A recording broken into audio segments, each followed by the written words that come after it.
Welcome back, everyone. Spring training is underway, and joining us right now is Buck Showalter, the manager of the Baltimore Orioles, Zach Britton, the closer, and John Angelos, the vice president of the team. And gentlemen, we've been doing a lot of stories about spring training and how the number of teams in Florida are getting closer in terms of proximity, and the importance that it got to the point that a lot of teams were traveling a lot of distances to get to games, and that became problematic.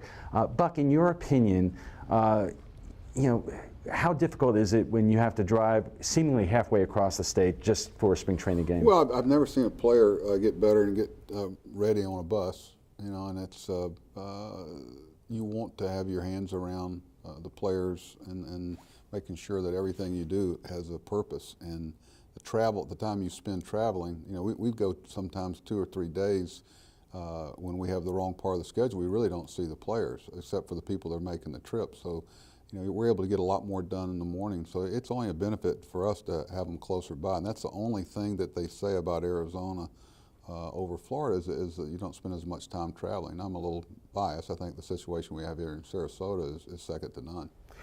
But you did have experiences, I believe, when you were with the Diamondbacks, where you were out in Arizona for spring training. How was that different in terms of having the teams in the proximity?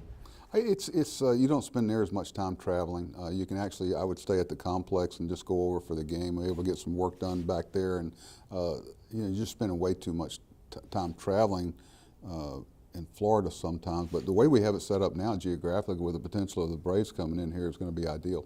And Zach, there have been many stories that over the years that some players, especially players who have been around for a while, they won't even make the trips if they're a certain distance. As a player who you're concentrating on getting in terms of game shape, how difficult is it to just spend all that time on the bus if you're traveling, whether it's down to Fort Myers or to Lakeland or to Orlando?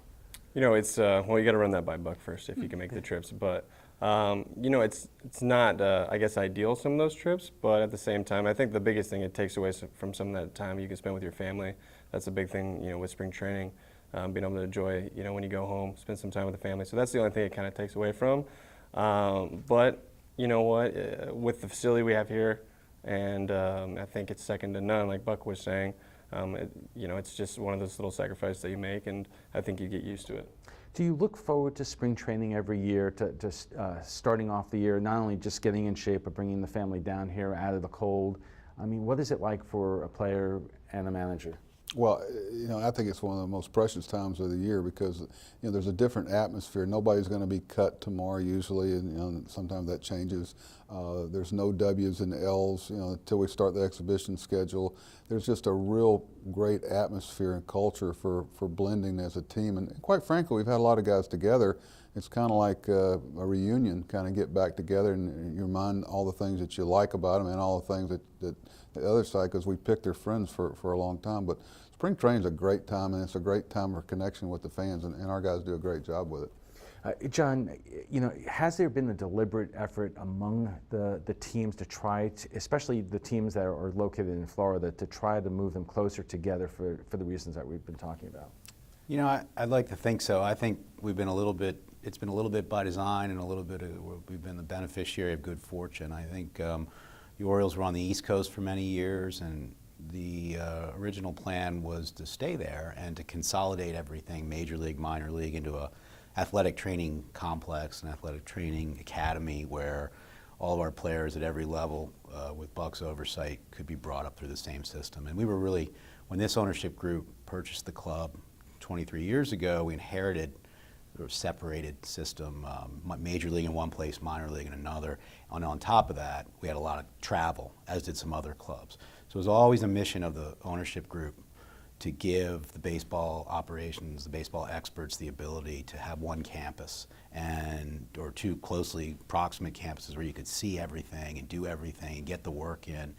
And so we eventually got there by design, and I think a lot of the other clubs, we just sort of ended up in this synergistic, American League East in miniature, bunch of clubs within much greater proximity than what had been the history.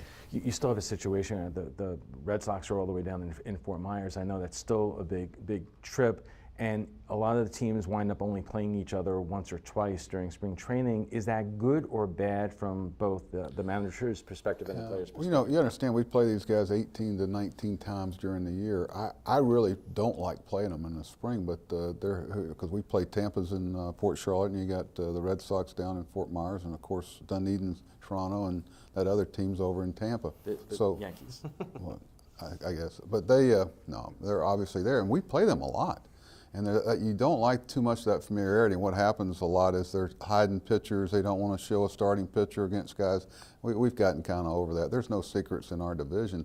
So it can be a benefit playing them, but it can also be a little bit of a deterrent for the competition, having to play them that much. And finally, Zach, from your perspective, what do you like about playing and staying in Sarasota? Well, a few years ago, I purchased a home here. That's how much we liked it. This facility in the off season, I figured, why not use it? It's like I said, one of the best I think in baseball, if not the best.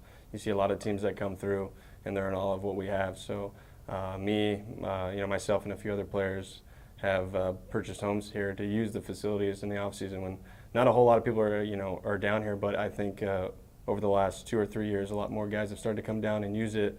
And like I said, I think the Angelos family did with Buck, and Brady Anderson had a big part of that too, in designing it, and for all the right reasons. And guys are kind of drawn to it. All right, gentlemen, thank you very much, and we'll be back in just a moment.